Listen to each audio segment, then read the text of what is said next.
Assalamualaikum warahmatullahi wabarakatuh. Perkenalkan, saya Raihan Fahri Ramadan, biasanya dipanggil Raihan. Saya dari kelas HKI 6B. Di sini saya akan menjelaskan tentang 3 pendapat atau 3 fatwa yang saya temukan di media sosial tentang persoalan aborsi. Di sini saya mengutip dari 3 ustadz, yaitu dari Buya Yahya, dari Dr. Firanda Andirja, dan dari Ustadz Abdul Somad. Seperti yang kita pahami sebelumnya, dari kehidupan yang sekarang ini, yang seperti ini, persoalan aborsi itu menjadi salah satu isu yang sering menimbulkan perdebatan, baik dari segi hukum, dari segi moral, maupun agama. Berbagai kondisi seperti kehamilan di luar nikah, faktor kesehatan, lalu ada hingga kasus pemerkosaan itu sering menjadi latar belakang munculnya praktek aborsi di masyarakat. Dalam Islam, persoalan ini tidak bisa dipandang secara sederhana karena berkaitan langsung dengan nilai kehidupan, hifz al-nafs, yang sangat dijaga. Oleh karena itu, para ulama itu memberikan penjelasan yang beragam tentang aborsi ini dengan mempertimbangkan dalil, kondisi, serta kemaslahatan umat. Baik, kita masuk ke pendapat yang pertama, yaitu dari pendapatnya Buya Yahya. Ketika ditanya tentang aborsi, Buya Yahya itu menjelaskan bahwa hukum aborsi pada dasarnya itu haram, namun tidak bisa dipahami secara sederhana itu. Penerapan hukum harus mempertimbangkan kemaslahatan dan tidak boleh dilakukan secara tergesa-gesa.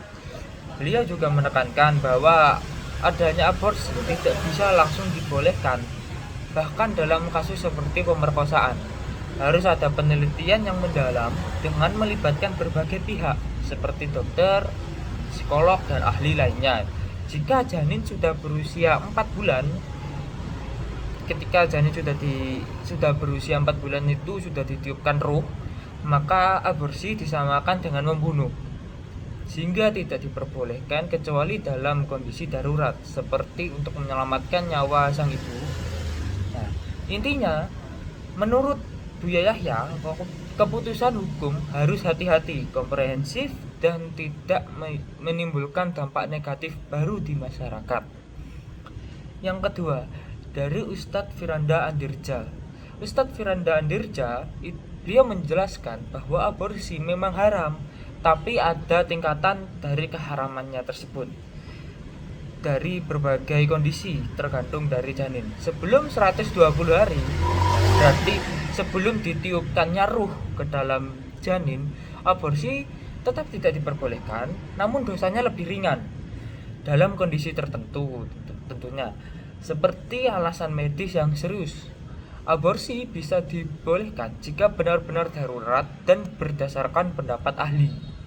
Namun setelah 120 hari, maka sudah ditiupkannya ruh ke dalam janin, hukum menjadi sangat berat karena janin sudah dianggap sebagai makhluk hidup yang memiliki ruh.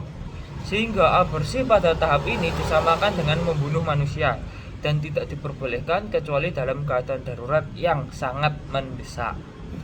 Pendapat ini itu menekankan adanya perbedaan tahapan dalam hukum aborsi. Yang terakhir dari Ustadz Abdul Somad. Ustadz Abdul Somad juga berpendapat bahwa aborsi itu tetap haram sejak awal, bahkan ketika janin masih sangat muda, seperti 1 minggu. Menurut beliau, janin sudah dianggap sebagai calon kehidupan yang siap menerima ruh, sehingga tidak boleh digugurkan begitu saja. Jadi, bukan hanya soal sudah ada ruh atau belum, tapi potensi kehidupan itu sendiri sudah harus dijaga. Namun, beliau memberikan pengecualian dalam kondisi darurat, yaitu ketika harus memilih antara 2 hal yang sama-sama berbahaya. Misalnya, pertama, jika kehamilan dilanjutkan, ibu bisa meninggal. Yang kedua, jika digugurkan, janin tidak selamat. Dalam kondisi ini, digunakan kaidah memilih mudorot yang lebih ringan, akhaf al-darorain, sehingga aborsi bisa dibolehkan.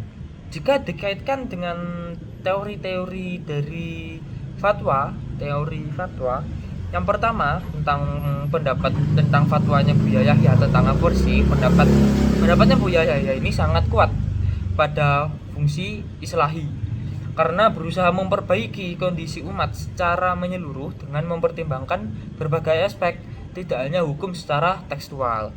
Selain itu juga mengandung unsur tashihi, karena meluruskan pemahaman masyarakat agar tidak sembarangan dalam membolehkan aborsi tanpa memberikan pertimbangan yang matang sebelumnya. Di sisi lain ada unsur ta'yidi, karena tetap menguatkan pendapat ulama klasik bahwa aborsi hanya boleh dalam kondisi darurat. Yang kedua dari Ustadz Dr. Firanda Andirja, pendapat ini itu menunjukkan bahwa menonjolkan fungsi dari teori tashihi, karena memberikan batasan yang jelas tentang perbedaan hukum sebelum dan sesudah ditiupkannya ruh, sehingga meluruskan pemahaman masyarakat.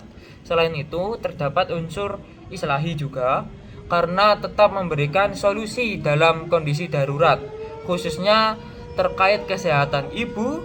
Pendapat ini juga mengandung ta'yidi, karena memperkuat konsep klasik dalam Islam tentang pentingnya menjaga kehidupan setelah adanya ruh. Yang terakhir itu dari Ustadz Abdul Somad. Nah, dalam pendapatnya, dalam fatwanya yang dikeluarkan oleh Ustadz Abdul Somad itu lebih kuat kepada fungsi tashihi, karena menegaskan bahwa sejak awal aborsi sudah tidak diperbolehkan, sekaligus meluruskan anggapan bahwa sebelum ada ruh berarti bebas. Selain itu terdapat unsur lain seperti unsur islahi, karena tetap memberikan solusi dalam kondisi darurat dengan menggunakan kaidah memilih mudarat yang lebih ringan, dan juga mengandung ta'yidi, karena menguatkan prinsip dasar dalam Islam tentang menjaga kehidupan sejak awal penciptaan. Dari ketiga pendapat tersebut terlihat bahwa meskipun ada perbedaan dalam detail hukum, semuanya sepakat bahwa aborsi bukanlah hal yang boleh dilakukan secara bebas. Perbedaan tersebut justru menunjukkan bahwa fatwa dalam Islam hadir dalam berbagai pendekatan, namun tetap memiliki tujuan yang sama, yaitu menjaga kehidupan dan kemaslahatan umat. Mungkin sekian yang bisa saya sampaikan. Mohon maaf jika ada salah-salah kata, dan mohon maaf lahir dan batin karena video ini dibuat ketika mendekati Hari Raya Idul Fitri. Terima kasih. Assalamualaikum warahmatullahi wabarakatuh.